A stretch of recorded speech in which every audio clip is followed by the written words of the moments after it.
14 days later, a shadow blacker than any passing cloud swept over Harrenhal. Vhagar had come at last, and on her back rode one-eyed Prince Aemond. He mocked Daemon for facing him alone. "You have lived too long, uncle." And Daemon replied, "On that much, we agree."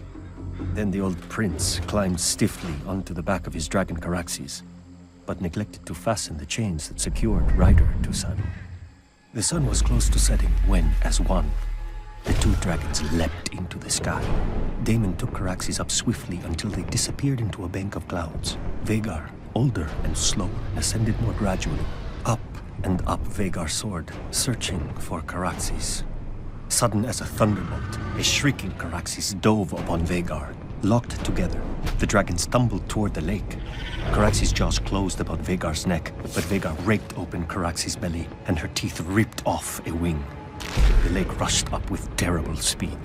Then Daemon Targaryen, who had never fastened his riding chains, stood in his saddle. He leapt from his dragon to Aemon's, and in his hand was Dark Sister, the Valyrian sword of Aegon's sister queen, Visenya.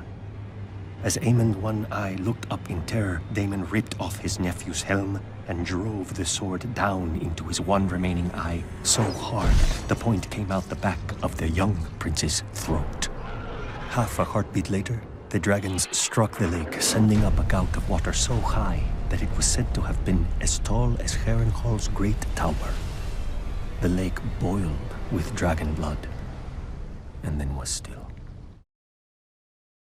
Hey YouTubers, it's Charlie. So new Game of Thrones footage is actually from the Season 5 DVD bonus features. They did like a full 20-minute episode based on this. It's based on The Princess and the Queen or The Blacks and the Greens. The story is called The Dance of the Dragons. It's all about one of the first Targaryen civil wars. I'm going to talk a little bit about some of the people that were part of Season 4, notably Pedro Pascal, so just careful for spoilers if you're not caught up on the show. There is actually a new round of the giveaway that's starting now too. All you have to do to enter is be a subscriber and leave a comment on this video. It's just a $20 Amazon gift card. The DVD doesn't actually come out till March 15th, so it's going to be a while before we get the full episode of this, but I'll totally give away a couple free copies whenever it comes. But as I said, Pedro Pascal, who narrates this little clip, is just one of the cast members that's actually part of the big 20-minute episode. They also got Jack Gleeson, who played Joffrey, Mark Addy, who played Robert Baratheon, Harry Lloyd, who played Viserys, Carrie Ingram, who played Shireen Baratheon, still really upset about what happened to her, and Michelle Fairley, who played Catelyn Stark. All those people are part of the 20-minute version of this, so I'd highly recommend you buy the Season 5 DVD.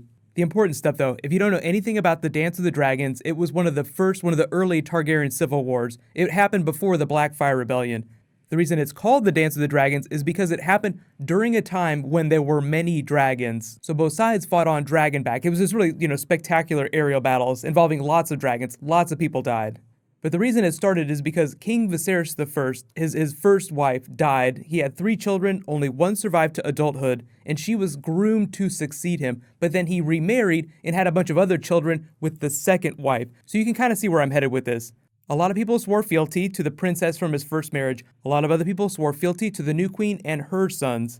The reason both sides of the war are called the Blacks or the Greens is because they had this big tournament before things went crazy, and Queen Alicent, the new wife, wore green, and Princess Rhaenyra, the daughter from the first marriage, wore black. So you get the idea for the different colors, but things really didn't heat up until King Viserys died. Then it was like, who is going to succeed him? Half the kingdom swore fealty to the princess, the other half swore fealty to the new queen. Now there were a whole bunch of different engagements, there were a whole bunch of really big figures involved. Now the clip that Pedro Pascal here is narrating is called The Battle of God's Eye. That was the particular engagement. Prince Daemon with Caraxes here challenged Prince Aemon to a duel. Waited 13 days at Harrenhal. Then as you can see, Aemon rode in on Vhagar. They battled in the sky. But it was meant to be a big blow from the Blacks to the Greens, as well as this, personal feud that had gone on between cousins. Prince Daemon, who wielded Dark Sister, ended up, driving it through Aemon's face. He rode for the Blacks. That's Princess Rhaenyra. Prince Aemon rode for the Greens, the second wife, Queen Alicent Hightower. Now obviously it details how they both fall into the lake, cause this big spire of water to rise up in the air, taint the water red with dragon's blood, but they didn't recover Prince Aemon's body, with Dark Sister still drove through his eye till years later. He was the one that was still chained to his dragon. They claimed that they never found Daemon's body. He was the one who wielded Dark Sister and jumped from dragon to dragon. A lot of people think that he went off to live the rest of his life with his lover. Most people think the logical conclusion is that the fish just ate his body.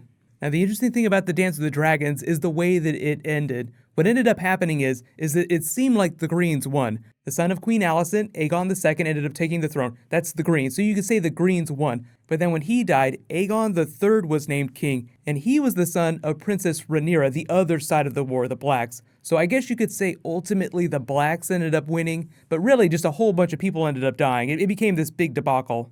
You can kind of see what a problem it becomes when there are a lot of Targaryen heirs. That's one of the reasons why Maester Aemon ceded the throne to his younger brother Aegon when he was selected to become the next king. It's just like, way too many brothers, I don't want to cause another civil war like the Dance of the Dragons, so I'm going to go take the Black.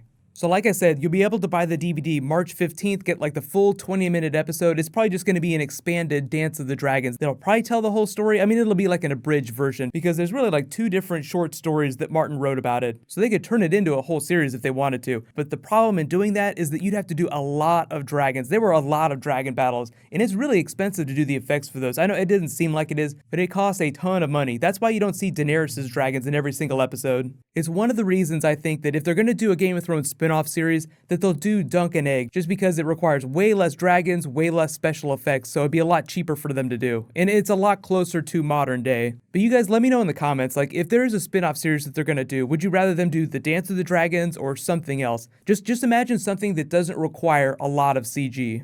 Congratulations to last week's giveaway winner, Marlo Mitchell. You win a $20 Amazon gift card. Be sure to private message me on the back end of my channel so I can get your contact info. What's going to happen next is I'm going to be doing a Star Wars Episode 7 Q&A video. I've got a couple other Easter egg videos this week. I'm going to be doing some character videos. A lot of Star Wars happening this week for obvious reasons. Hopefully you guys have seen it. If you haven't, be sure to go see it. It is amazing. There are a whole bunch of Game of Thrones actors that ended up being in Episode 7. You can click here to learn all about the cameos in the movie. And you can click here to learn all about Valyrian weapons. Thank you so much for watching, everybody. Let's high five. I'll see you guys tonight.